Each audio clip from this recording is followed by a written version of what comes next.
All right, yo, what's up, everybody? Welcome back to another episode of the Average Bros Fantasy Football Podcast. It's your boy T. I'm here with Anthony. AMAC Attack's back. AMAC Attack is back. He was gone for a little bit. Been gone for like 3 episodes. Yeah, It feels like 3. Yeah, Might have been 1, but it's life, man. We're out here. We're trying to give you guys this information. We're trying to help you guys win your leagues. But we got things going on with us too. So yeah, if you want to sponsor us so I can be on every episode and we can all be on every episode, then we'll tag our sponsors. yeah, we'll tag our sponsors. So we'll take some bikini photos and whatever. Yeah. So joining us too, mad scientist, Mr. Mike. How you doing, Mike? All right, good talk. Sounds like normal. Sounds like no. Yeah. So yeah, I think I think that's a good start. My mama said. My mama said. All right, so there was actually some breaking news today. There's 2, one an injury, one a trade. So, we'll start with going over these injuries injury and trade before we go into the matchups. So Carlos Hyde was traded to the Jacksonville Jaguars. So that's big news. He's obviously going to have a role heading over there. What's your take on this trade with like Leonard Fournette, TJ Yeldon, Carlos Hyde? Kind of, I guess we could discuss the 3 of those guys. Yeah, today busy day. A lot of news going on. So for me, I'm a Fournette owner. Luckily, I grabbed TJ Yeldon in both the leagues I have him in. This trade, for me, I'm super nervous for Fournette now because it's like, if he was healthy, why are you going out and trading for someone? Because you have Yeldon there. He's obviously been doing pretty decent. He's been holding it down. I know he's nicked up, but he's not like, like a season-ending injury, or he's not even like missing any weeks. So they went out and they signed Jamal Charles. I thought maybe that was just a depth move because Corey Grant, the other running back there, change of pace kind of back right there. He was out for the year. I think he broke his foot or something. So for them to go out and trade for Carlos Hyde, I'm nervous for Fournette. I mean, they say it's a hamstring injury. I mean, but what does that detail specifically? I mean, could it just be like, oh, he's strained his hamstring? Or I mean, I'm starting to think like, they say hamstring injury. Could it be a potential like, he ripped part of the muscle off the bone and maybe he's, they're optimistic that he can come back if they rehab it right. But, I wouldn't be surprised to see an alert in a couple weeks like, Fournette out for the year, or something like that. So I'm pretty nervous. This backfield just got really messy. Yeah, I'm kind of on that page too. It says something for a team that's in contention and a good team to trade it. The NFL teams kind of value their draft picks in a certain. They don't want to give away young, cheap talent. So for them to just trade away a draft pick for when they have a TJ Yeldon and a Charles to get a name that's proven, I think it is saying something behind the scenes that they're a little more worried than they're leading on about the hamstring. To the point you said that, I think it's definitely a possibility that we could get an alert very soon that Leonard Fournette's out a month or shut down for 6 weeks or whatever.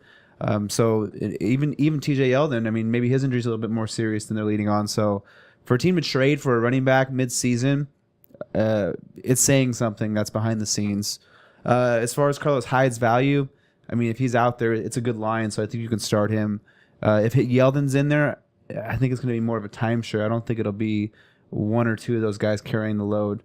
How do you feel about like if both those guys are active as far as like a start and sit with them too right now? Yeah, it's pretty it's pretty messy. I definitely wouldn't be. You can't start Hyde this week because he's mid. They're going to play in a couple days, so he's not going to know any of the plays. Like I said, you got to keep an eye on Yeldon, just see if he plays. Fournette's already been ruled out. Jamal Charles is there. I think he's just kind of like depth. He's a veteran guy. But yeah, this is just I don't even know what to make of it. It's just messy, And I guess I probably wouldn't feel comfortable or confident starting any Jags running back right now until I kind of saw how it pans out. But it's like you might not have time for that. You might be 2-4, something like that, 3-3. And you're trying to win now, and you can't sit here and let me wait 2 or 3 weeks and see how this backfield works out, and then I can make a decision. So I would just be monitoring it super closely, just trying to keep an eye on, see how much, if Yeldon plays this week, see how much they work him. But yeah, this is rough. This is it. Yeah, I think it'd be hard pressed to start Hyde in his first week, giving the trades today. I mean, who knows if he's even active this week? 2 days to get integrated with the system. He might be out there just for a handful of runs of, hey, line up in the I formation, run up the center. But, I mean, if Yeldon's there, I'm okay still flexing him in a PPR this week because he is a pass-catching back, so I think he still has some value. But I think there will be some committee.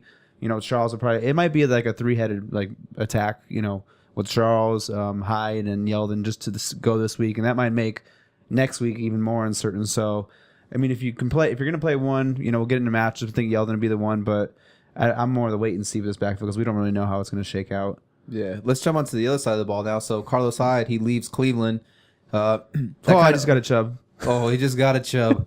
So yeah, that opens the door for Nick Chubb right here. So I mean, once this broke out, I got my sleeper body. It was, went off. I was like, man, let me go get Chubb. And it's like, yeah, I think you beat me to him in a couple leagues, and a couple of people already had him, surprisingly. But I mean, how do you feel about Chubb going forward now? I like the upside. So I think. Sorry, I just drew a blank. So with Chubb, I mean, there was a reason they traded Carlos Hyde.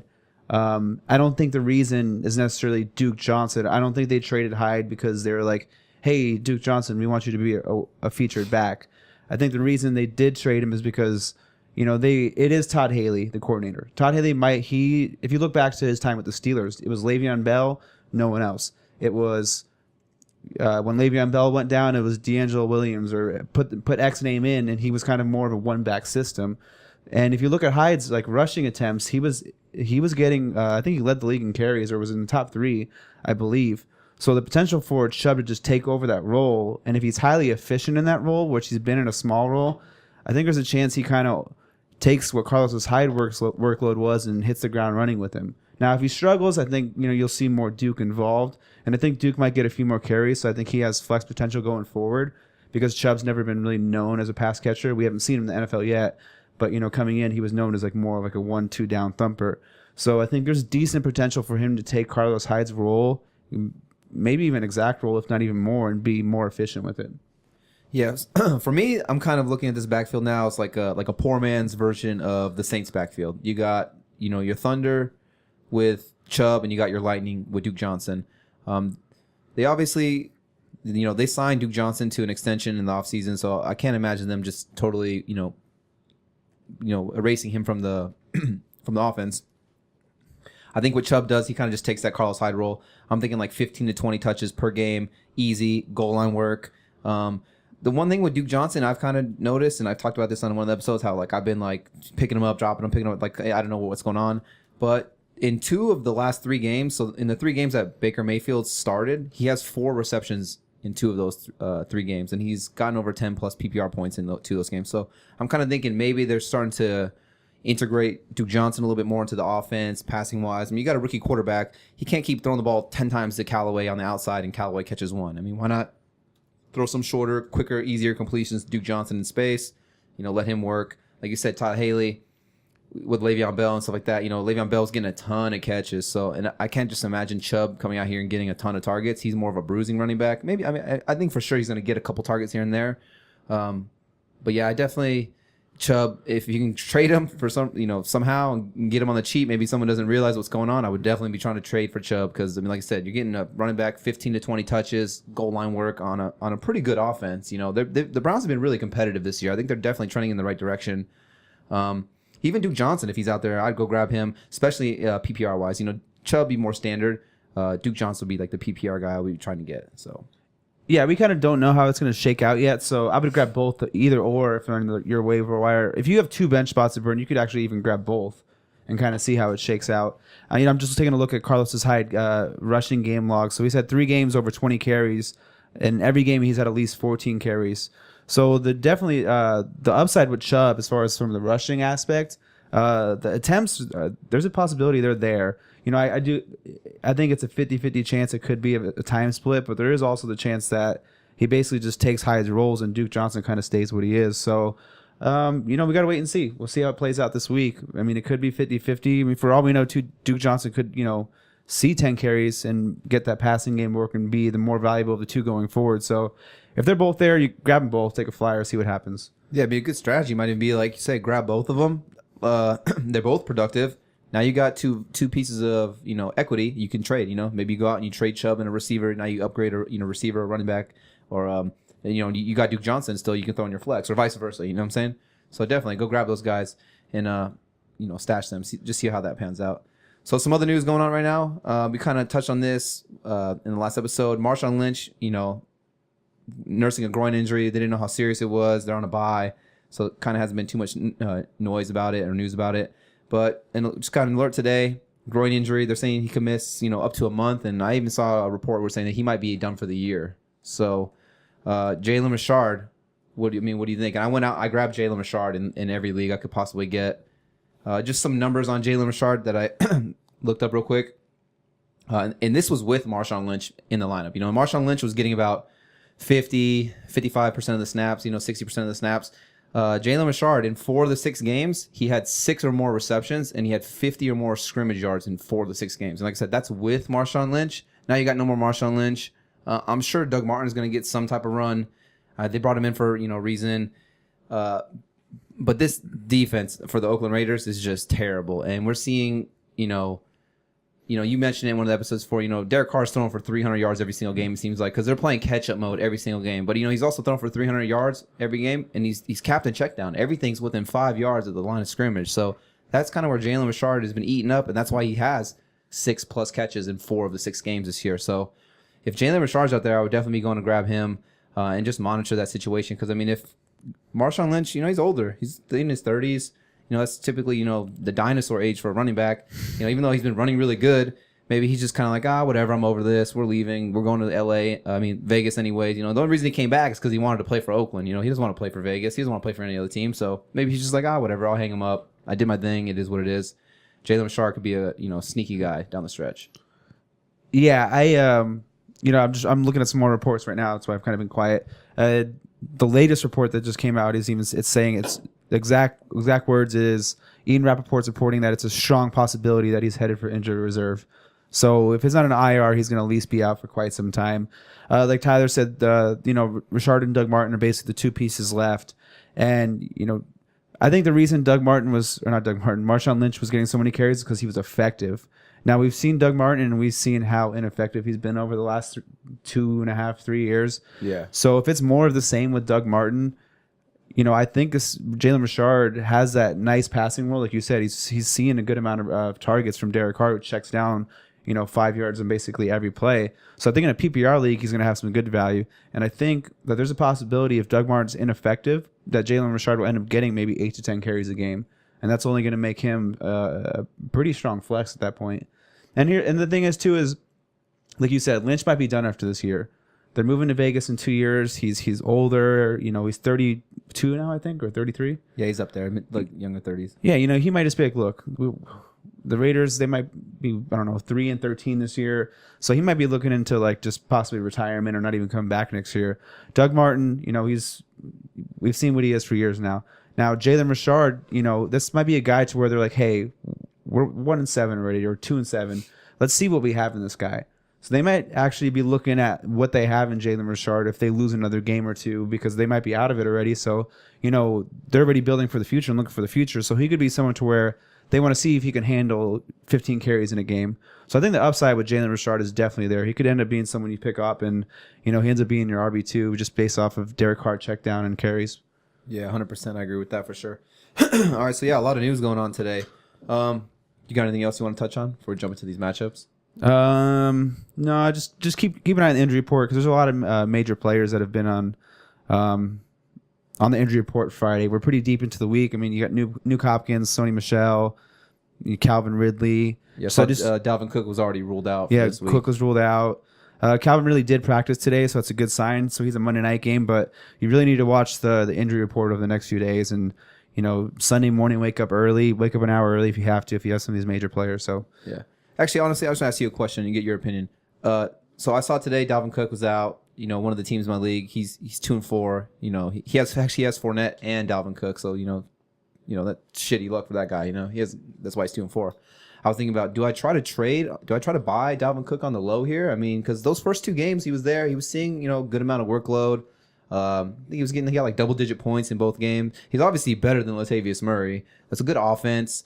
They're going to be in playoff contention. When it gets in those later months. Would you be trying to target Dalvin Cook? Buy low possibly, or are you just thinking like, man, this hamstring injury worries me. I don't want to lose a valuable piece of my roster to trade for a guy who, maybe it's a Fournette thing. Maybe he's out and you just can't get on the field this year. I'm kind of on the side of buy low right now.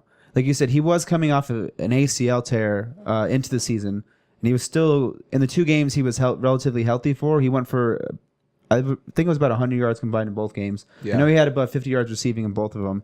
So he's a dual threat guy. Yeah. You know, he is better than Latavius Murray. In for that first game, his snap percentage was extremely high. And even in the second game where he was kind of nursing an injury again, his snap percentage was extremely high.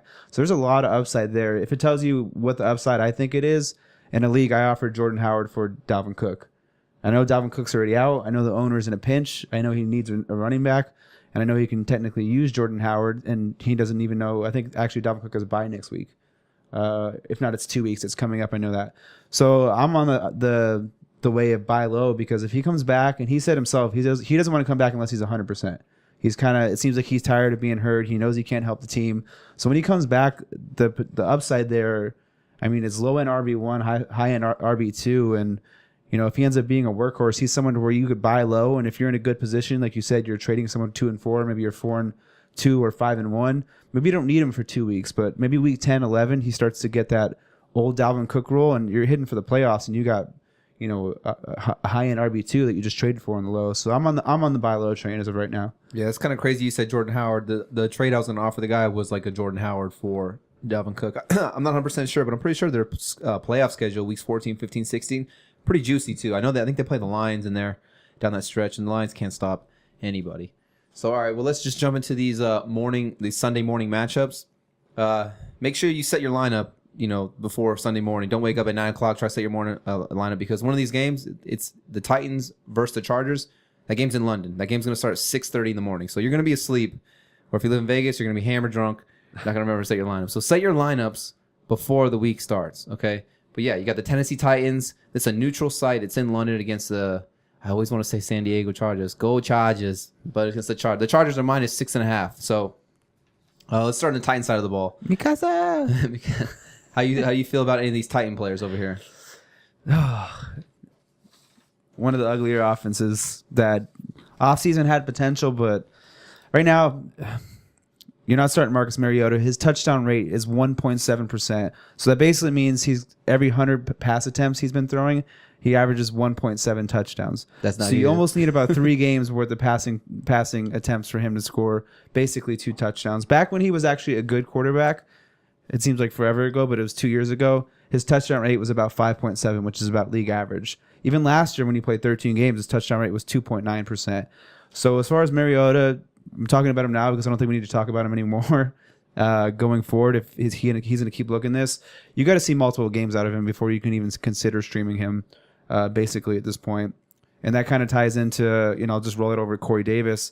He has a really tough cornerback matchup this week, and just the way the quarterback's been, the unpredictability, even with the target share, him going against, what's his name? Casey Hayward. Casey Hayward. I have a tough time even flexing him this week.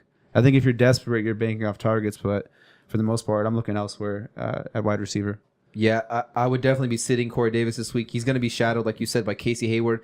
Some interesting numbers on Casey Hayward. He's only being targeted on 12% of the opposing routes, you know, that being run against him. So that's only 1 of every 10 routes being thrown against him. I mean, if Mariota throws the ball 30 times, it's only averaging out to like 3 or 4 targets that game. So I would definitely be sitting Corey Davis. Honestly, if you have Corey Davis, I'd be nervous for the rest of the season. I'd be trying to trade him somehow, maybe package trade him. Look at this playoff schedule for him. They play at home against the Jags, then they play at New York, so he should be shadowed by Janoris Jenkins. I mean, he's not doing the best, but he's still Janoris Jenkins, pretty decent cover corner. And then he's going to play the Redskins. So that's a tough playoff schedule right there. And then even the weeks going into the playoff schedule, weeks 12, week 13, he's at Houston, and he's versus the Jets. So those are just tough. Like when you look at those green-red rated matchups, like I think 5 of the last 6 are red. So I would definitely be trying to trade him if I could. If you can get anything, it might be hard to trade him, you know. Yeah, I dropped him in a standard league, and I'm trying to package him in another league. I think he's actually a pretty good talented receiver. I think the problem is just it's kind of Mariota in the offense at this point. If you're in a dynasty, I think he's someone you hold on to, or maybe even buy low in a dynasty, because I think next year they're gonna have a new quarterback coming in, most likely. But Corey Davis, I'm kind of waiting to try and trade him unless I can package him, because he does have a couple good matchups coming up after his bye. So what I'm kind of banking for in him is another good matchup or two. Maybe he explodes in one of those, and just a second he explodes. Just dump him instantly. Because like you said, that playoff schedule is brutal. Yeah, it's brutal. Even if he has 2 good games strained together, you might be able to get something nice out of him. So try and package him at this point. But in a standard, I think if you're not trying to trade him, I think he's droppable in a standard. Yeah. All right, let's talk about the running backs here. You got Derrick Henry and Deion Lewis. For me personally, this offense is just not good, and I want zero parts of it. I mean, it's just rough. Derrick Henry, he's running 3-point yards per carry. Deion Lewis is running 3-point yards per carry. Splitting snaps like 60-40 Deion Lewis. I would be dropping Derrick Henry. I mean, here's the thing. I heard this on like a podcast last year, or someone else was saying about it. Instead of you sitting here worrying about, should I start Derrick Henry, should I not? Drop his ass. And then have someone will be like, ooh, Derrick Henry's there. And they'll go grab him. And then they'll throw him into their lineup, and then he'll get them 2 points. You know what I'm saying? So let him sabotage someone else's team, not yours. Yeah, it's like you're planting landmines out there. Yeah. Low key. Yeah, Derrick Henry hasn't had a game above 6 points all year and half-point PPR. It's gross. Deion Lewis has only had 2 games above 5.5, and that's because he scored touchdowns in those 2 games. So basically, if these guys don't score a touchdown, you're not getting above 6 points.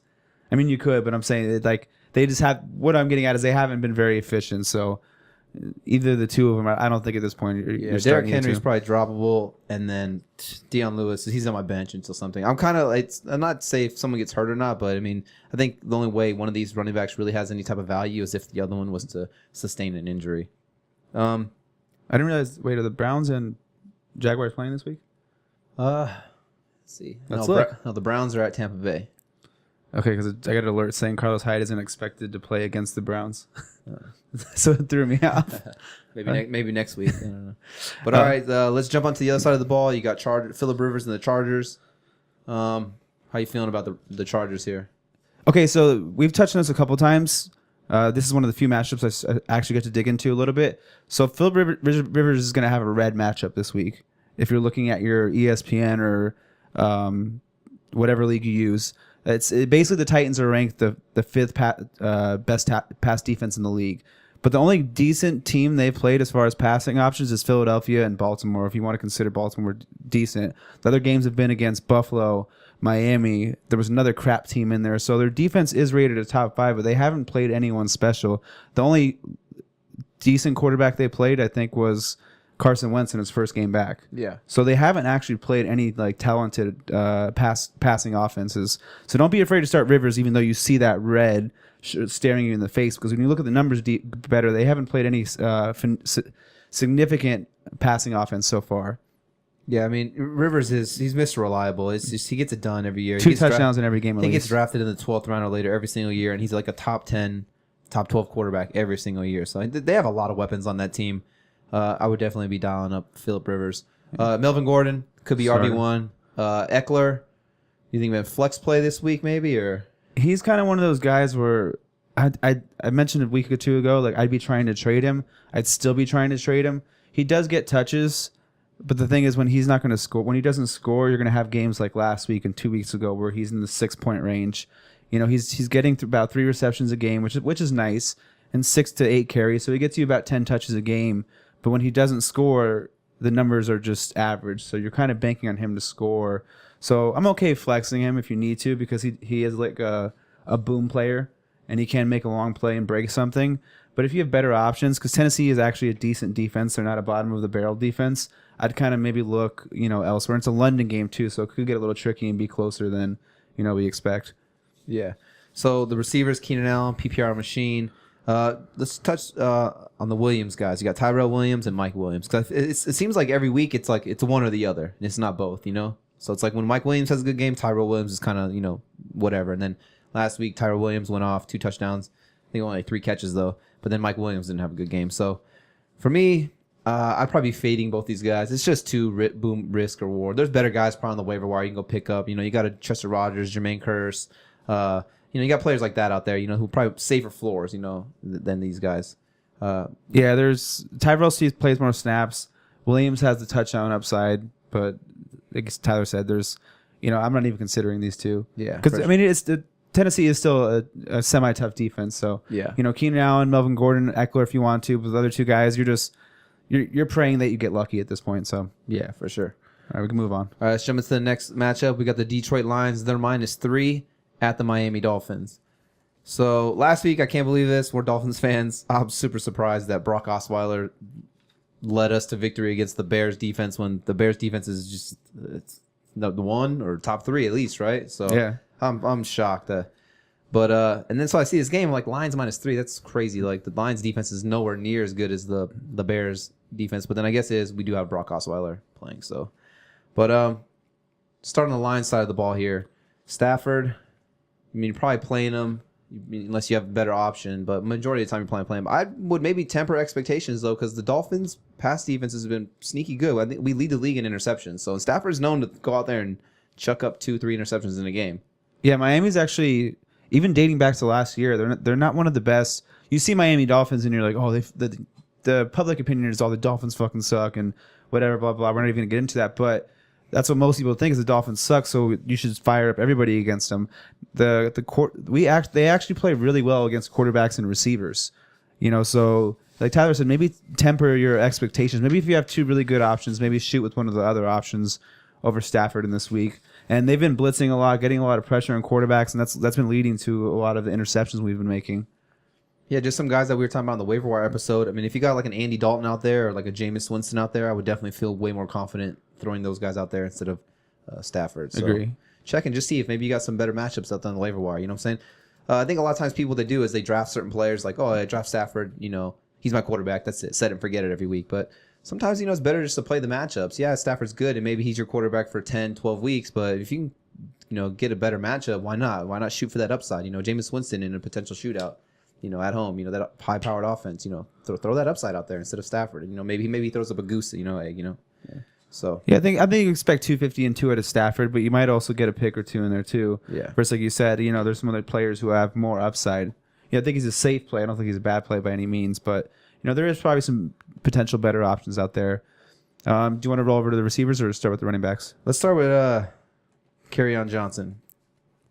Whew. I'm starting carry on in every league I have him in this week. Yeah. Theo Riddick hasn't been participating in practices up till today. So if Theo Riddick's out, it's a huge bump to Kerryon Johnson's value. And the Garrett Blunt's actually missed a few practices this week too. I think he's supposed to play, but he's missed some time. So if both of those were actually to hypothetically miss, I think Kerryon's a top 12 option this week. But I think even without them, I like him as an RB2 in this matchup. Miami's very bad against pass catching running backs, and he's been explosive out of the backfield.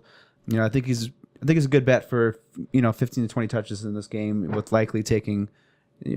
He has a likelihood to make an explosive play against us because we've been known to do that against running backs. Yeah, it's never been the talent issue with Kerryon Johnson. It's been the volume issue. But you're saying LeGarrette Blount, he's banged up, but he's the goal line back. The name I'm keeping on is Theo Riddick. If Theo Riddick isn't playing, then Kerryon Johnson's, you know, ceiling is through the roof. You know, he's gotten 10 plus PPR points in 4 straight games, and like you just said, the Dolphins, we allow the third most receptions and the third most receiving yards to running backs. So if the Theo Riddick, the main pass catching running back for the Lions, isn't playing, then Kerryon Johnson should be out there. And like you said, 15 to 20 touches.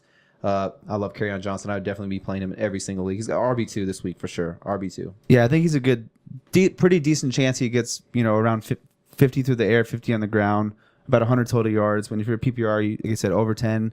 And, you know, maybe he breaks a big one just because Miami's, if you're going to beat us, I mean, decent chance teams beat us, but we are pretty beatable for pass catching running backs or anyone who can catch the ball, basically. Yeah. All right, so let's talk about pass catchers. Let's talk about these receivers. I mean, Golden Tate, you're starting him every week. He's one of those guys I feel like you set it and forget it every single week.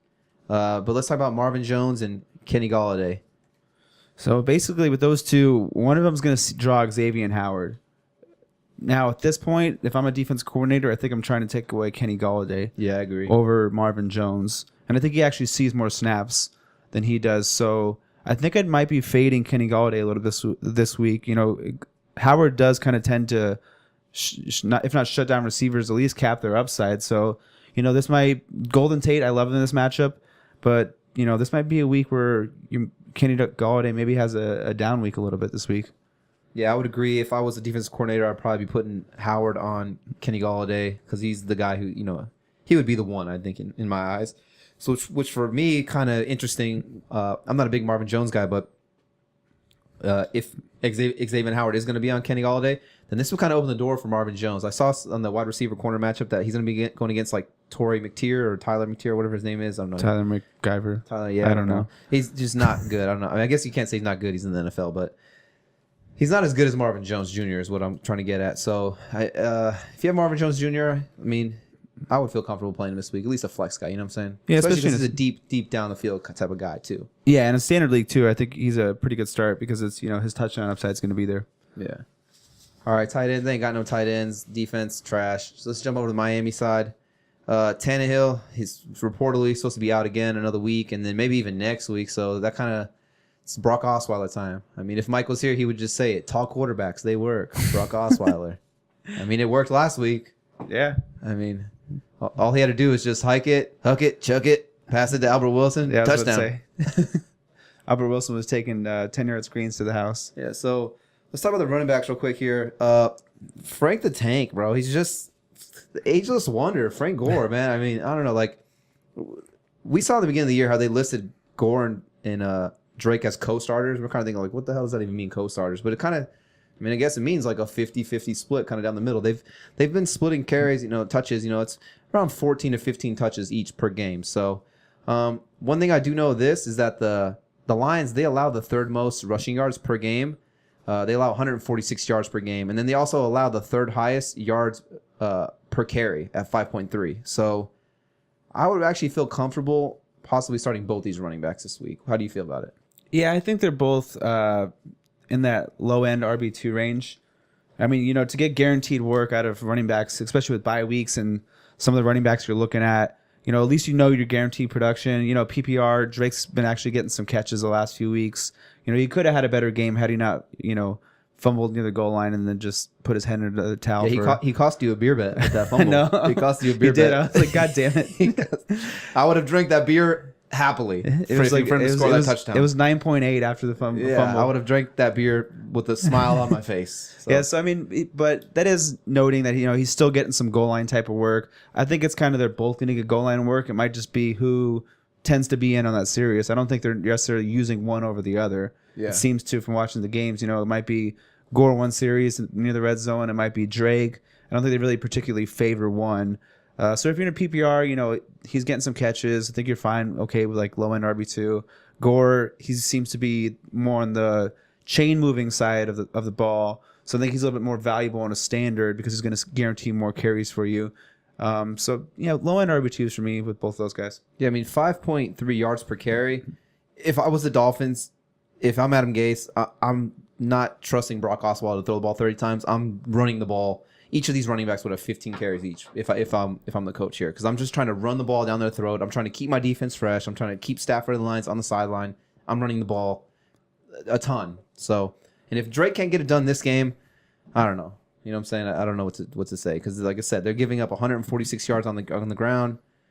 I mean, this should be a good Kenyon Drake game. I'm thinking that we finally see, because last year I feel like Drake he had a lot of those big plays, 70-yard catches, 40-yard runs. I'm thinking that this could be the game where we finally see like one of those home run type plays from Drake. I'm hoping, at least, because I got him in one of my lineups. So let's jump over the receivers. I feel like everyone, they ran, they went to go get Albert Wilson. I told people to kind of like chill, bro. I mean, yeah, he had those, I don't know, 5-6 catches, 160 yards, 2 touchdowns, but I mean, he literally caught a 2-yard pass. Yeah, I mean, if he doesn't take those 2 to the house, you're looking at like a 4 or 5 for like 21 or something like that. Yeah, he's 2 boomer bust. An interesting sneaky name. Danny Amendola had 11 targets last game, so maybe him and Osweiler have a little connection. Interesting. But there's just too many. I feel like, and I was telling Mike, I feel like every week is just different. You got Kenny Stills, you got Albert Wilson, Danny Amendola, Jakeem Grant's, breaking off screen passes to the house. We still got Devontae Parker, who's coming back this week probably. There's just so much. I feel like we're spreading the ball around. I wouldn't really feel comfortable starting any Dolphin. Yeah, it's almost like a carousel. Like, who's it going to be this week? Albert Wilson does have the best matchup out of the 3. I'm looking at Pro Football Focus right now. He has a 38% advantage, so maybe they try and use him again. So maybe if you're looking for a boom, maybe go with Albert Wilson again. If you're looking for a boom out of the receiver, he has the best of the 3. Darius Slay figures to be on Kenny Stills. So like you said, if you're gonna gamble, maybe Amendola sees a lot of targets, or maybe Wilson, kind of breaks one loose. So yeah. Yeah, I'd probably be fading. But good luck if you're going to play any of them. I'd probably be fading these. That's the best way to put it, is good luck. Good luck, for sure. All right, so let's jump into the next matchup. We got the Cleveland Browns at the Tampa Bay Buccaneers. The Bucs are -3.5.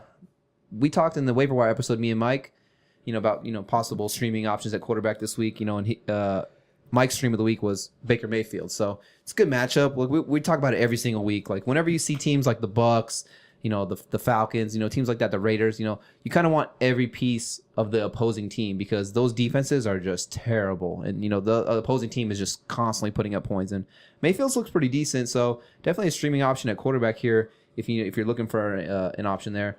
Kind of just jump into the running backs right away. Nick Chubb game right here. Oh, got a Chubb. You got a Chubb. Yeah, I think you would, like we were kind of discussing earlier when we touched on these two is I think they're both the least flex plays in this matchup. Yeah. Duke Johnson and Nick Chubb. Yeah, fire him up. I mean, the Bucs defense is not very good. You're going to see volume out of both of these guys. Chubb's going to at least see early down work. I think he's a safe bet for 10 to 15 carries with maybe even more than 15. So, I mean, I feel comfortable firing both these guys up. 50-point over-under. So, Vegas is predicting a high-scoring game here. So, I'm kind of thinking I like Duke Johnson a little bit maybe more in this game because the Bucs front seven is, underrated. I think, and maybe it's not even that they're underrated. I just think maybe they're just so easy to throw the ball into. People are like, why even bother running the ball? We're just going to throw it down your throat every single play. So, I think Duke Johnson's a sneaky good flex play this week. Let's jump into the receivers. Jarvis Landry. I mean, you're dialing him up every week. This is a money matchup right here. Landry, he's for sure getting it done this week. If you can't, then yeah, no, it's for sure. It's worrisome Landry's after this getting it week done if you this week. can't. I got some stats right here. So the Bucks, Landry, slot receiver, one of the premium slot receivers in the game.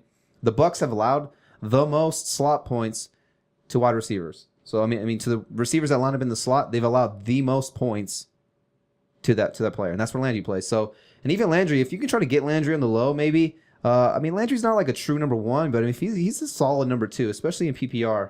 Look at the schedule coming up. So he's got at Tampa, he plays at Pittsburgh, they can't stop anybody. They're at home against Kansas City, they can't stop anybody, and then he's at home against Atlanta, they can't stop anybody. So these next 4 games coming up for Landry in that passing attack is pretty juicy. So Mike even pointed it out, in the waiver wire episode. If you grab Mayfield this week, you might even be able to start him for these next couple games coming up. So touching on the other receivers, Callaway. I keep hearing people talk about this guy. I want nothing to do with it. I just don't think maybe he gets better, but as of right now, I think he's a struggling rookie that's forced to be out there because of lack of depth. Yeah. Where's Dez Bryant at? At this point, it's almost like, okay, where is Dez Bryant at? You bring him out there. I mean, I think he'd be a better option than Callaway. Hugh Jackson's doing his best job to get fired. So yeah, so I don't know what he's doing. He's probably sleeping with the owner's wife. Is the owner? Isn't she like an old lady or something? I don't know. He's probably taking her down. But I'll take one for the team to get a sponsor. Seriously. All right, so moving to the tight end, David Njoku. This was a guy I touched on in a couple of episodes ago, just talking about I was trying to trade for him if I could. It kind of sucks that he blew up, but I mean, I expected it. I thought he would come out and do really good. Some of the stats I saw once Mayfield took over, he was targeting, I think it was like he's got like 7 targets, 11 targets, and like 10 targets, something like that. And what intrigued me the most when I was looking at the stats was when Tyrod Taylor was there, Njoku's yards per catch was like 4.5. With Baker Mayfield back there, Njoku's yards per catch are over 11 yards per catch. So it nearly like tripled, since Mayfield's back there. And, we always talk about it. He leans on the tight end. It's a money-ass matchup for Njoku. You're definitely dialing him up. I think Njoku's a tight end. You can probably just set it and forget it every single week. Yeah, I think you could actually still buy Njoku. I've been looking on teams, and most teams who have Njoku have 2 tight ends. And there's in a few of the leagues I'm in, I think it's 3 out of the 5 I looked at. Njoku's actually still benched for the other tight end because these people don't listen to the average bros. So I think you can still buy him. He had a good yardage game and good reception game. And some people don't look into targets; they just look at the numbers. If he didn't score again, so if you're in a standard, someone might just see 7, 5, 7, and they're just like, oh, whatever. But if you'd see the amount of targets he's getting, and likely to continue with the upcoming schedule, there's a lot of people who don't even look at the future schedule. They just set and forget their players and whatever. So I think you can still buy him.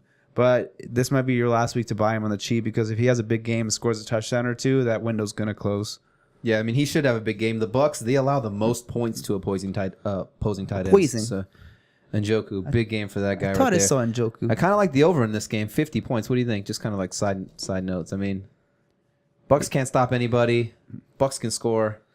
50 points is a lot, but I don't know. What do I know? It's nice and warm in Florida. Go off that. There you go. I like that. See, people don't think about that kind of stuff. So the next game we got the Patriots and the Bears. Let's talk about the Bucks real quick. Oh yeah. Jump the gun, bro. Do we skip the bus? He's rusty, bro. He's been I'm gone rusty. already. I am rusty. Let's talk about your boy Jameis, famous Jameis, bro. You can start him. Start him. We talked about in the waiver wire episode. Go get him if he's out there. Go get him because like he could be your QB1 for the remainder of the season. So Yeah, I mean the defense can't stop anybody. What it comes down to. So he's going to always have opportunity to throw. They can't run the ball. So even if they're in a decent like matchup where it's not a shootout, they can't run the ball efficiently, so he's still going to have to throw. Basically, he's going to have to throw every game. for sure, Is what they it comes can't down really to. run the ball either. So Browns front seven's pretty good too. So I'll be fading both these running backs. It's just a mess over there. If you want to stash these guys to see in the future if something happens, go for it. But I would be fading both these guys. Don't let that game last week. Change your opinion on the running back situation. The Falcons are terrible against running backs. I expected, those running backs to have good games, each of them actually. So I would definitely be fading both these running backs. Jump to the receiver, Mike Evans. You set it and forget it every single week. Let's talk about Deshaun Jackson and Chris Godwin here. So Godwin's a guy I know you were big on in the offseason. And just looking at some stats on him that I pulled up, he's had 13, this is PPR wise, he's had 13 plus PPR points in 4 of the 5 games he's played. And he's had a touchdown in 4 of those 5 games. The Browns, they allow the 4th most points to wide receivers lined out wide. So, you're talking about Chris Godwin. All 3 of those receivers are lined out wide at some point. Deshaun Jackson, Mike Evans, and Chris Godwin. So, you starting these guys? Yeah, I think you can. They're both in the wide receiver 3 territory. Obviously, all you need is one from Deshaun. Yeah. He just needs to break loose. Him and Jameis, they had 75 yards last week, and I think they missed on a touchdown, actually, from something I heard. But he seems to have a little rapport with Godwin, too. Godwin saw, I believe, 9 or 10 targets last week, and he's had high touchdown upside. He scored in 4 or 5 games, or 4 or 6 games, something like that. So he's a good touchdown threat. So in a standard, I wouldn't mind both these guys, especially in a standard. PPR, I might lean Godwin over Deshaun, but Deshaun can always take one to the house. So I think it's both wide receiver 3 plays with some upside. So. Yeah, Godwin's available in a ton of leagues still. Like I said, go out there and get him. If there's a guy who I told you he's had 4 touchdowns in the 5 games he's played, that's 80% touchdown rate per game. So it's like, go get him. He's out there in a ton of leagues. Even like I said, even if you don't feel comfortable, like maybe you're like not familiar with the name Chris Godwin, so you're like, I don't know if I should play him, blah, blah, blah. I would rather have him on my bench putting up a 20 burger instead of me playing against some guy thinking like, who the fuck is Chris Godwin? He just scored 20 points on me and I lost by like 3. Like, I'd rather have those points on my bench instead of affecting me is what I'm saying. So go grab him if he's available. All right, we'll jump into the next game. We got the New England Patriots. OJ Howard. OJ Howard, my bad. See, I'm rusty. We're rusty. Our chemistry is rusty. off. It's been a while. So the tight ends, starting OJ Howard, we can make that pretty simple. Cameron Brate, do you consider him? No, I wouldn't. He's too touchdown dependent. I had him in, I was streaming tight ends in one league last week, and he had a touchdown the very first drive, and I was thinking, man, this is going to be a money ass break game, and then that's all he had. And then it ended. It ended. So I'm just grateful that he got me that like, one. Oh, here we catch go. for touchdown. Yeah. And then you look at the box score. Did he get hurt? Yeah. OJ Howard, he's definitely, probably like top 10 tight end. Yeah, he went from like being like dead for 4 weeks with the meniscus or MCL sprain to, hey, I'm back. Yeah. So, 52% snaps for OJ Howard last week. Cameron Brate, 33%. So, even if that's Jameis's boy, he's not getting on the field in a lot of snaps. So, 22 snaps, 15 of those could have been the block. So, he might only ran 7 pass routes realistically. So, I don't think you start Brate. Yeah. Yeah, well, now we can move on to the Patriots and the Bears. We 2 false starts calls right there on this. 2 false starts. We're back. We're like the Dolphins here. We're back 10 yards already. So, Patriots, Tom Brady. Fucking Tom Brady, bro. So you can start him at QB, tight end, and running back. Here's my thing. If fucking Brock Osweiler can go out there and fucking shred the Bears defense, Tom Brady's gonna fucking eat them up alive. So there's actually just a couple injuries on the New England side. With Tom Brady, I feel like you're hard-pressed not to start Tom Brady pretty much borderline Too many every weapons week. on that offense. Yeah, now with Edelman back, Josh Gordon playing a lot of snaps, Gronk, Sony looking good. Speaking of Sony, watch him. He's been questionable all week. You're starting Tom Brady, especially if Khalil Mack's out, too. I think you can give his ceiling a little bit more of a bump if Khalil Mack's out. Let's start with the running back. Sony, if he's in there, you're starting him. He's been 20-plus carries, I think, every week he's started, back, right? man. He's a goal line back on a good offense. You want that goal line back in your lineup every single week. Yeah. And then James White, he's borderline a low-end running back one in PPR He's, formats. I think he's the 7th running back right now in PPR formats. He hasn't scored less than 14 points in PPR wise. So he's another. You just set it and Start forget him. it every single week with James White. Gronk, I know he hasn't been the best Gronk yet, but you start him. He's due for a Gronk game. I feel like he's due for a Gronk. And the Bears, I think they're not the best against the tight end either. So. And all right, so we'll talk on the receivers here. So you got Julian Edelman, Josh Gordon. I'm pulling up the snap percentages right now. I know Josh Gordon finally saw his snap percentage jump last week. It went to, I believe, about 80%. So let's see where we are. Led the team in targets, 9 targets, right? Yeah, as well. 81% last week. So that was good. And all the reports have, said that chemistry's building. His role's going to only grow every week. They apparently threw deep to him twice, but him and Brady were a little off on timing. So I think if you're a Josh Gordon believer or think he's going to have a good role in this offense, I think your window to buy could be now. Like, it might have to be this week, because if he goes out there and has a big game, I think it's going to be hard to buy him after this week. What about me, man? In one of my leagues, I can't get rid of this guy. It's like I don't want him on my team, which sounds retarded, but it's like I have Sony Michel, I have Gronk, and I have Josh Gordon, and I just don't want. I mean, I guess I could throw 3 Patriots out there every single week, but I'm like, man, I'm trying to move Josh Gordon, and just nobody wants him. So we'll see. Hopefully, I hope he does blow up, so I can maybe just move him. Maybe I should move someone else instead and keep Josh Gordon. But I think you could play him and Edelman this week. Yeah, especially in PPR formats. For sure, yeah, I'm definitely. I mean, this is a good offense, bro. You got Tom Brady, so yeah, you're definitely dialing these guys up. I mean, it's a tough matchup. It's in Chicago, but yeah, I mean, those guys are talented. Edelman, PPR machine, Josh Gordon, like you said, he's led the team in targets. Snap percentage went through the roof. That's what you want to see. You know what I'm saying? That's what we were worried about with Josh Gordon. Is he was only getting like 20-25% snap rate. For him to jump to like 80%, money. I love it all day. And Julian Edelman actually has a tough matchup in the slot too against slot corner Bryce Callahan. So I think, actually all 3 of the receivers kind of have tough corner matchups. But, I think if one of them is going to has the potential and talent to win, I think Josh Gordon could potentially, win on a big play or 2 here and there. Yeah, Chris Hogan, he finally kind of came to life last week. You think about? I'm not going to really. Yeah, I wouldn't. Yeah, last week he was like a deep sleeper for me. Kind of came through like people. I think he had like 11 PPR wise, but I would be fading him this week. It's still a tough defense, so I think you can bank on maybe 2 receivers. He's just not getting the volume either, too. Yeah, he's not getting the volume at all. So that's it. So do the Bears. The Bears. So you got the Mitch Trubisky. You dialing him up this week or? That's a negative. Negative, yeah. You got to have some better options. Like we just talked about Mayfield. Mayfield's probably available out there somewhere. Jameis Winston was available in 40% of leagues, so I'm definitely not starting Trubisky. I think the thing is like his numbers are actually looking decent, but if you watch the games on him, like I don't think he's a very good quarterback at the end of the day. He makes a lot of throws where it's just like, bruh. He even leaves throws on the field. So, I mean, the Patriots D is okay. I mean, I don't think I would have him inside my top 10 this week. I think when I was looking at the wide receiver corner matchup, every receiver was in the negative because they have some pretty decent cover corners. I think they have like Jason McCourty, Stephon Gilmore, another guy. So, and I think Allen Robinson's heading towards out this week. Yeah. So monitor Allen Robinson if you have him. If he's out, he might have actually already been ruled out. Yeah. But if not, I know he hasn't really practiced all week. Yeah. If he's out, then that would probably boost the value of Taylor Gabriel, receiver for the Bears. He's had over 100 yards in the past 2 games. He's been kind of sneaky, like 4 or 5 catches every single week. So he's definitely he's out there. I think he's out there for a good amount of percent of the snaps. For sure, if Allen Robinson's out, I think he's a sneaky play right there. Agree. It could be a nice. I don't necessarily consider him a sleeper because most people have him, but he could be a really nice flex option this week. Really nice for sure, especially if Robinson's out.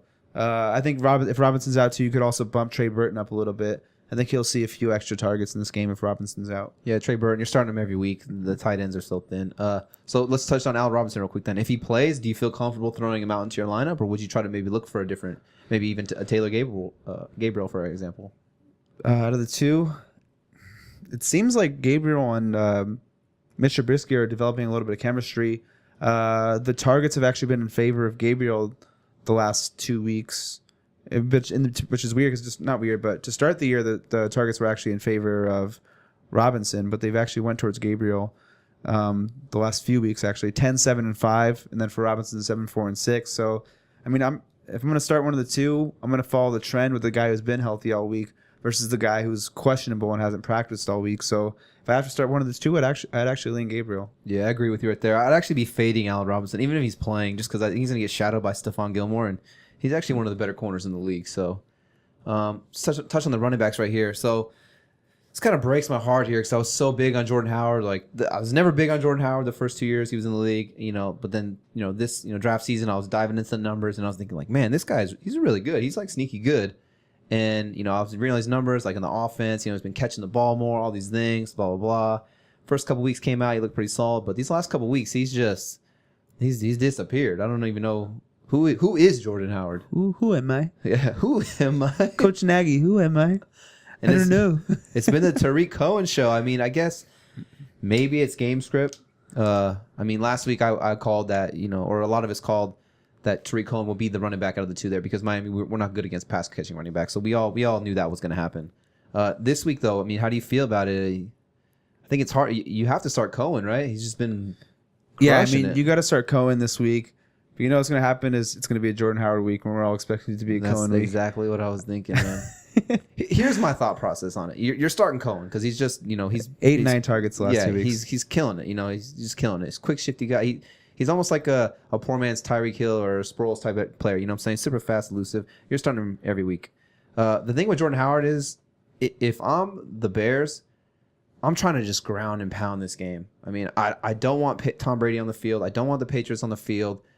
I'm trying to ground and pound and run this clock out as much as I can. So I would be trying to give Jordan Howard the ball 20 times a game. But I mean, like I said, what do I know? These coaches, sometimes we look at them like, what the fuck are they thinking? They don't know. So, I mean, he'd be like a low-end RB2 flex guy for me. If you have better options, I'd probably maybe trying to fade him until I see it again at least. From Howard? Yeah. Sorry, there's an intruder in the house. Yeah. It's if you're desperate, he's okay to play.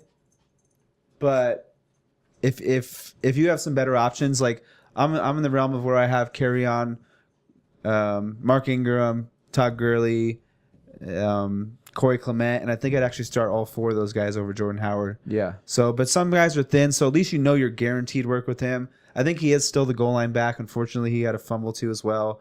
He probably would have scored if he didn't fumble that ball. So, had he scored that touchdown, maybe he's 12 points, and we're viewing Jordan Howard a little bit differently this week. Yeah. So, I'm still a little bit optimistic that going forward, maybe it was just more of a game script thing with them because they said coming in it's going to be game dependent. And it seems like the last 2 games it's been Tariq Cohen game dependent. So, still optimistic for the future. I think he's a talented running back. So maybe they find more ways to, get him a little more involved in the passing game as well. So, like I said, until you see it, it's hard. But if you're desperate, at least you get touches. For sure. All right, let's move to the next matchup. We got the Buffalo Bills at the Indianapolis Colts. Colts are minus 7.5. The Bills, it's quick and easy. LaShawn McCoy. That's it. Jumps to the Colts. Bills defense, actually, I don't mind as an option this week. Sneaky good defense. I feel like people don't give them enough credit for what they deserve. Andrew Luck's line is really banged up. He is not scared to, as many times as he's not scared to throw it, he's not scared to throw a few picks in those 65 attempts. For sure. They could get a few sacks. They've lost their starting center, their starting guard, I think their starting tackle. They're missing pieces in the line. So Buffalo's sneaky defense could, get you, if you're streaming and there's no good options, roll Buffalo out there. For sure, 100%. So talking to the Colts here, Andrew Luck, he said, hold my beer, Anthony. I will throw the ball 60 times a game. I think he was averaging 55 attempts a game. It's fucking crazy. So you're probably starting Andrew Luck. Running backs, Marlon Mack came back. He looked pretty good. And I think in a favorable matchup, you got to figure the Colts are favored in this game. I mean, Vegas thinks so, 7.5. I think, he could see relatively around the same workload as last week, 15 carries, 16 carries. Yeah. Maybe a few catches. I think he's an RB2 in this matchup. Yeah, I like him too. I think the one we have to discuss for people is Naheem Hines. Yeah. Naheem Hines. Last week's workload was a little worrisome for me. Yeah. Seeing Mac back, he didn't get too many carries. He saw a few targets, but I think they both had 2 targets though. Yeah. I don't know. If Hilton's back, he seems kind of like, we just talked about Jordan Howard, like a game script type of player. Naheem Hines might be a type of player where, they need to be behind for him to get any type of real value because he's definitely not going to be getting no goal line value there.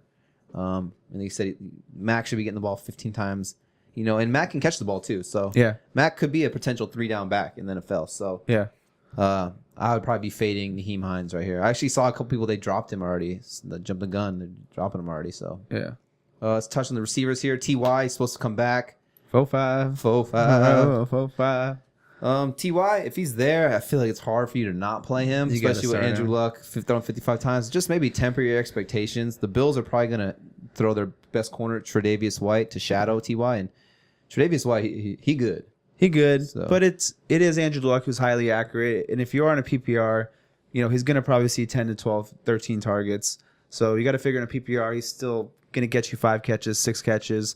Will that be for 150 yards? Maybe not. But if he can get you 5, 6 for 50, 60, and he's a wide receiver 2 flex, I think he's more wide receiver 2 this week. But, Yeah. I actually kind of low-key like the Bills as an upset this week. Looking at this line, the Colts are not good enough to be giving up 7.5. No. I don't care who they're playing against. I mean, I know the Bills. And they're are the starting their Bills, best but quarterback. They real talk. They are Mr. starting their- Anderson. Mr. Anderson. Mr. Anderson. So He's going to come out and pepper McCoy and for like 8 targets and maybe Charles Maybe. Clay. Fuck yeah. Maybe he'll know what to do because the Yeah. other coaches and quarterbacks don't know what to do for And the that Bills. defense is tough, and that line is beat up. I mean, if T.Y. Hilton's out, Ryan Grant's out, so basically they're going to be taking away Chester Rogers. Yeah. So who does that leave Luck to really throw to? Ebron, right? Yeah. Jack Doyle's out of this game. Like you just said, Ryan Grant's out of this game. I mean, Ebron, you're starting him. He's just been on fuego, so you're definitely starting him. Would you Actually, s- for me, I do like Chester Rogers this week. If Hilton's out, though, how do you feel about that? If Hilton's out, Because I don't think he's as talented to beat Tre'Davious White. 'Cause Yeah. White's going to take him away. I don't know if that's if the case. the thing that I was looking into that actually is Tre'Davious White he doesn't traditionally shadow into the slot, and that's where Chester Rogers lines up. He lines up 90. I think it was last time I checked, it was like 94% of the time in the slot. So I would still feel comfortable with him. I mean, Chester Rogers, he's gotten the last 3 weeks 11 targets, and 10 targets. So I mean, he's getting the volume. Like you said, no Ryan Grant. Jack Doyle's out again. T.Y. It looks like he's playing. I read something it looks like he's playing. he doesn't but- have an injury designation by his name, so it's all signs look like he's going to play. So if they are going to put Tre'Davious White on T.Y., then I think that would maybe open up the middle of the field for Chester Rogers. I mean, like I said, he's getting 10 or more targets 3 straight games, so he'd be more of a PPR guy for me though. It's PPR flex. It's tough because they still do. T.Y. is kind of a slot receiver. He's like a hybrid. They move him into the slot a little bit. In the games where T.Y. was there, I think Chester Rogers was, I don't think he topped 40 yards in those games. Yeah. But he has made a little bit more of a rapport. Ryan Grant is out, so he might be on the field for a lot more snaps than he was back then. So, Yeah, but Doyle, like you said, T.Y. was there, but Doyle was there too. So yeah. they had a full workload too. I mean, Naheem Hines was getting a ton of targets too. So I don't know, sneaky play. I like Chester Rogers. I'm gonna throw him out in a couple lineups in my flex this week. Bill's money line. Bills money line. I like it. All right, want to jump to the next one? Yep.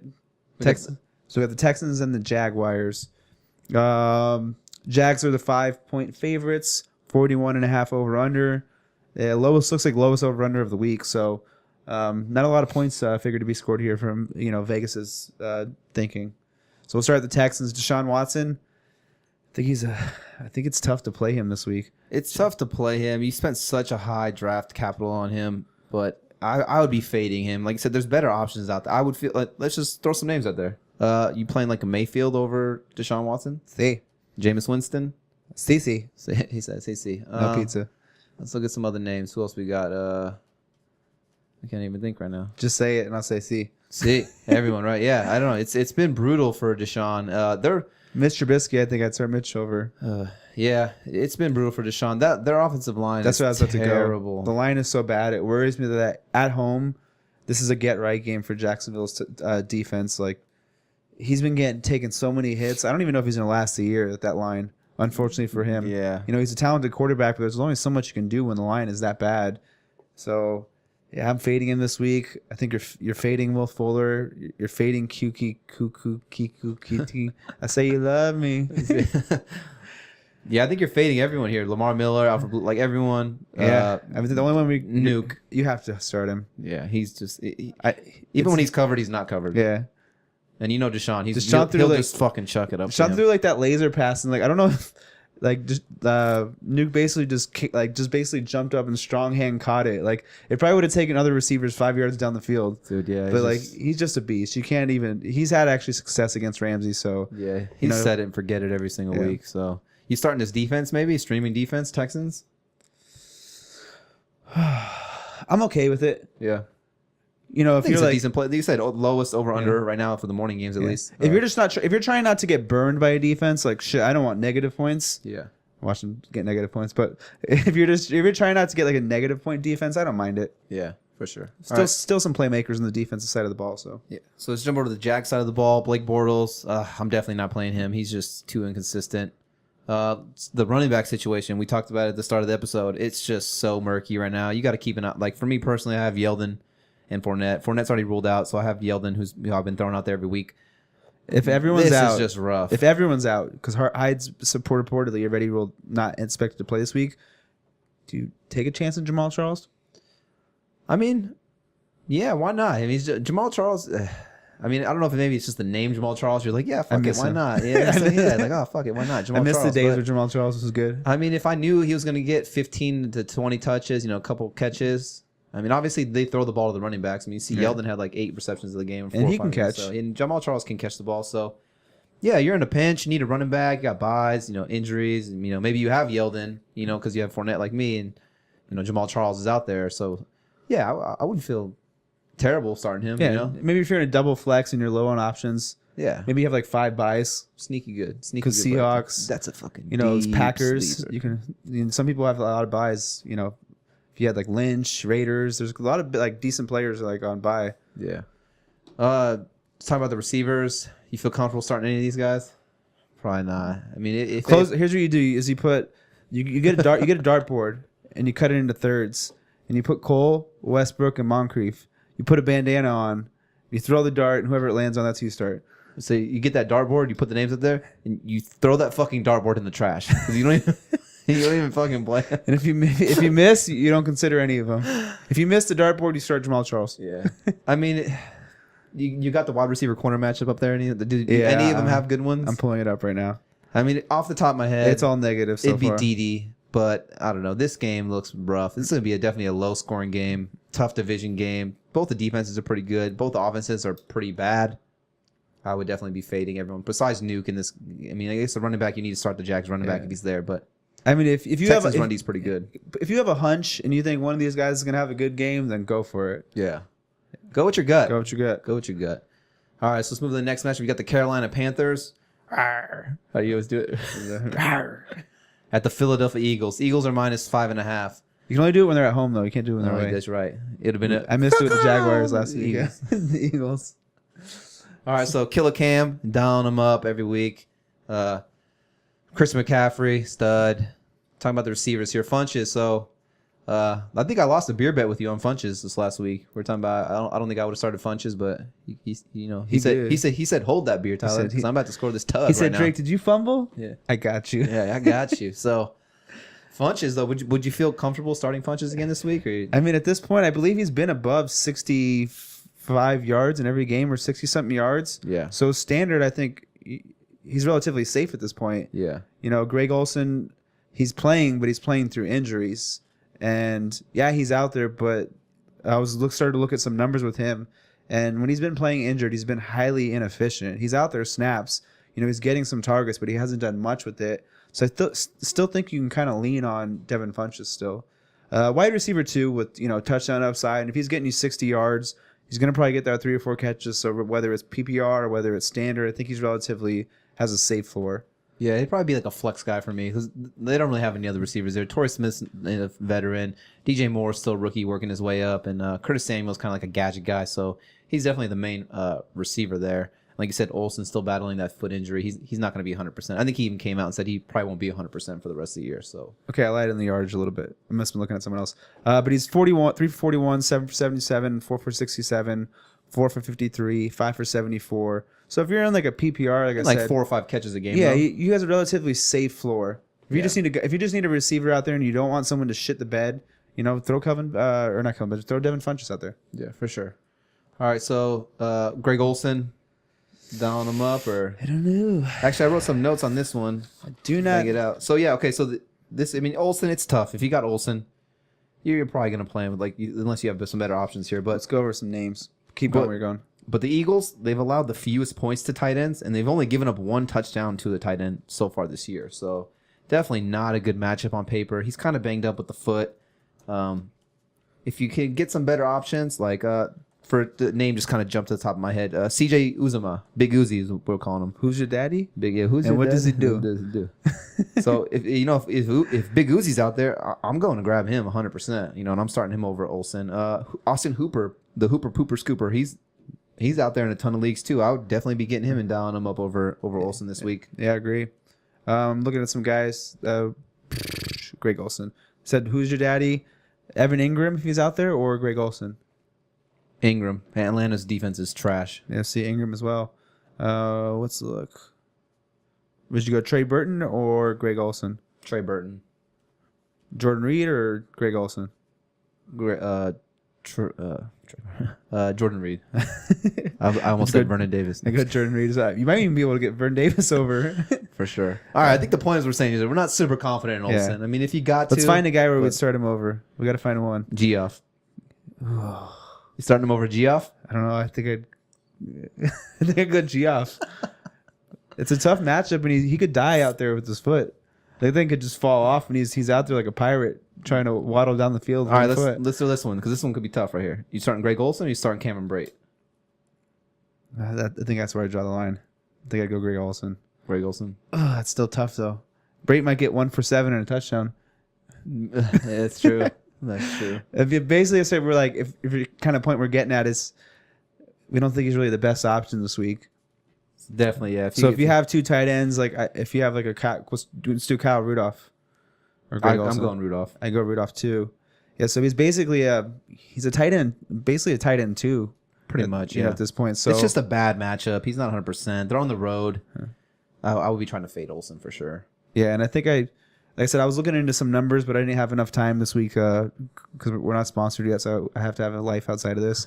But I was starting to look into like when he was injured and the games he played, and he's had a relatively bad track record dating back to last year with his injuries, and he's still not even healthy.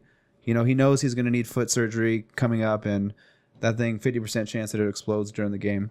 But that's enough about Greg Olsen. Yeah. This defense, I'll probably be fading this defense. Yeah. The Eagles. It's on offense the at road. home. The Eagles, they have a relatively good line. Carson Wentz is, looking pretty healthy, so I'd be fading the defense. All right, let's jump into the Eagles side. Carson Wentz, like you just said, he looks like he's getting back to like that MVP form. Definitely dialing him up. Let's touch on the running back situation here because this one's kind of tricky too. So you got Wendell Smallwood. He led the team in carries last week and in snaps too, I believe. But then you got Corey Clement, who we all kind of agree is the better running back of the two. And I think I even saw some reports that Darren Sproles might be back this week. I haven't really checked the Sproles reports yet, but I think if he is back, who do you think it takes away more from, Smallwood or Clement? Both. I think it takes away from both. Because I think if Sproles is out there, he's getting 3 to 4 catches, and he's probably seeing about 4 to 5 carries. Mm-hmm. So he's probably taking away about 4 touches per running back. Smallwood and Clement. Yeah, I think it affects Smallwood a little bit more because I don't know if he's as much as a pass catcher as Corey Clement is. I think Corey Clement's still going to see his passing work role. It probably is. It's going to take a hit for sure. Sproles is out there. If Sproles is out there, I think I'd only be. I mean, I know Smallwood played more snaps, but I think that's because Corey Clement was on a pitch count last week. The front office basically said to Corey Clement, "Hey, give us a reason to not trade for a running back, or we're trading for a running back." And he straight up told the front office, "You don't need to trade for a running back." So it seems like they went to him, and he was the one who told the front office, not Smallwood. So I think I'm going to lean with him in this matchup if I'm going to start one of these running backs. Yeah, I would say Corey Clement. I mean, if you got to start Smallwood, why not? It's the Panthers' run defense is pretty good. I would think they were probably in the top half of the league. So Corey Clement's more the receiving back. I would lean Clement here. Smallwood, I might even be fading. I mean, unless I'm in a jam and I need to throw him out there, I'd probably be fading Smallwood. The only running back I would feel comfortable starting, even if Sproles was to play, or even if Sproles doesn't play, would probably be Corey Clement. Yeah, I think if Sproles is out, Clement's like a low end RB2. Yeah, that's probably what I would agree on. So it's the receivers, Alshon. He's been balling. So one thing with Alshon is just looking at some numbers here. The Panthers, they allow the third most PPR points to wide receivers lined up wide. Alshon Jeffrey, he lines up wide 70% of the time. So just a juicy matchup for Alshon. He's getting a ton of targets. Yeah, 9, 8, and 12 over the last 3 weeks. Yeah, juicy. Ooh, Down him up right there. that's like an In-N-Out 4x4 of That's targets. like a pure Kobe beef steak right there. It's just juicy. Juicy. All right, And then so Nelson Aguilar, I think I'm not starting him. I'm fading him. I like Nelson Aguilar as like a player, but I actually had to drop him in the league just because I didn't have enough bench depth and buys and people hurt. So He's like a waiver wire receiver for me. Yeah. Like he's someone where like, hey, if he was there in the right matchup, maybe I start him, but I don't think he's someone I'm really holding on to if I need someone. 4 targets a week ago, 5 targets last week. If he didn't break the busted play and the other long, Carson Wentz like go deep, like out of nowhere when the play breakdown, he would have had a terrible game again. So yeah. I'm not really trusting him at this point. I mean, if Alshon's getting like 8 to 10, targets, and Ertz is Ertz getting getting like 10 to 12 targets, The the running backs are seeing another 5. I mean, Yeah, that's not much to go around for Aguilar. 25 roughly to targets of maybe 35 pass attempts are going there Yeah. already. That's not bad. So Yeah. I would be fading him for sure. Ertz, Start him. he Ertz everyone. Is that what he said? Yeah, I think I said that. Eagles D. I wouldn't mind starting the Eagles D here. Cam's known to make some play. I mean, get some sacks, maybe throw some picks. It's at home. They're at home. I wouldn't mind that. I mean, they're coming off that big game against Eli, just raping him. So Yeah. wouldn't mind starting the Eagles Yeah, I don't D. mind it. Right, the last matchup of the day, the Vikings. Dun, dun, dun. It's the horn of The Horn of the Gondor. horn of what is it? Gondor. We need to get a horn of Gondor drop. Yeah, seriously. And then the Jets. So we'll start with the Vikings. Kirk Cousins. You start him. He's a good match. He's been solid. He's been solid so consistent far. everywhere. He's like a Rivers. You know what I'm I saying? think he's just a guy probably that right don't where you like- drafted him. Quarterback 8, and I think he's probably like quarterback 8. Yeah, you're probably right. Latavius Murray, Dalvin Cook's rolled out, so volume wise, you start him RB2 this week. I mean, yeah, you would think he's going to get like 20 carries. I mean, like I said, what do I know? We thought that this kind of went both ways, with him. So like the one game against the Bills, you're thinking like, oh man, they're going to smack the Bills. He should get 20 carries. They should be running the ball because they're ahead the whole game. And he got you like 1 point because they didn't run the ball at all and they were getting smacked. Then it happened again last week. That was just a juicy matchup. The Cardinals are just the worst team against the run. They proved that last night. He came out. He had like 22 carries, 150 yards, touchdown, something like that. He balled out. This week they're on the road against the Jets. Jets front seven, sneaky good. So Number one fantasy defense. I think number one fantasy defense. So I think the volume is definitely there for Latavius. He should see 20 touches. I'm worried about the Jets front seven though, because Murray's not the most elusive guy. He's kind of a plotter. 3.5 yards, 3.5, 3. You know what I'm saying? So I'm thinking if he doesn't fall into the end zone, let's just say this. 20, he gets you 20 carries for 85 yards. You would say that's a good game, right? But yeah. He has no receiving upside, like you said. I don't know. For me, he needs to fall into the end zone here. I'd be a little bit worried. I mean, if you're in a jam, like the volume's there. We're always talking about volume. RB2, you have to start him based off of volume. Yeah, the volume is definitely there, but I would, don't expect him to have another 150-yard touchdown game. I mean, if he gets you 100 total yards in this matchup, you're happy with that. For sure. Because if hopefully your Latavius Murray isn't your RB1, but if he's your 2 or 3, or you're on deep buys and you just need an average flex play, then he'll get the job done. Yeah. So go pick him up because we were doing the waiver wire episode. He's available in like 50% of leagues. Like if you have Dalvin Cook, you should 100% have Latavius Murray on your team. Like there should be no reason why you don't have Latavius Murray on your team if you have Dalvin Cook, unless he's owned by someone else. But like I said, he's available in 50% of leagues. Even then, I would definitely be going to get him because if something happens to Dalvin Cook and he's out for the year, we see how the Vikings are. They're willing to give him 18 to 22 carries a game. So he turns into a solid RB2 probably down the stretch. They have a good schedule down the stretch too. So I would definitely go get him if he's available. All right, Thielen, Diggs start. Thielen's just going to break all Jerry Rice's records. Yeah, and Randy Moss. And Megatron's records. Yeah. Everyone's. Diggs start.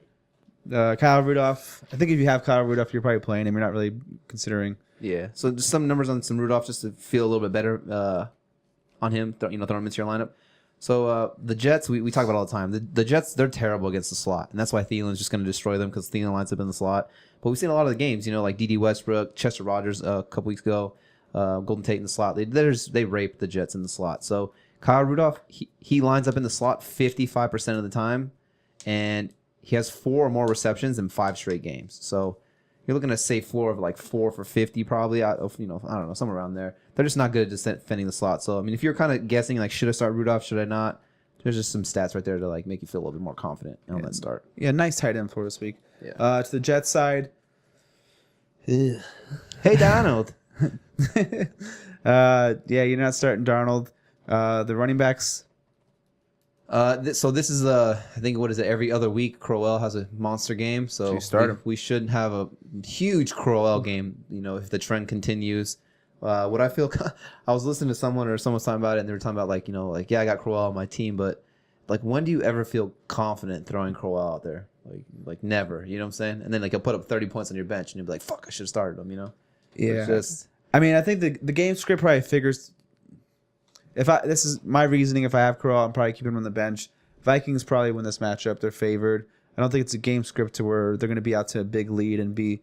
Vikings still have a good defense. They're not going to be gashing them through the ground for 10 yards at a play. So, I mean, volume. I think he's a flex running back based off of volume if you need him. But yeah, I mean, I'm not the most comfortable with him this week. Yeah, below Powell. Another flex guy, maybe more PPR guy. They're in the same realm. Like they're both in that same tier of running backs where it's kind of who's going to get more work this week, and how the game script's going to go. So this could be an ugly game. Looking at it now, when I think about it, Sam Darnold, rookie quarterback, turnover prone kind of guy from college, against the Vikings defense. This could be ugly for him. This could be the death of Sam Darnold. So you're saying start the Vikings, D? Start dial him up, fire him up. Mike, you got anything to say? You've been quiet the whole episode.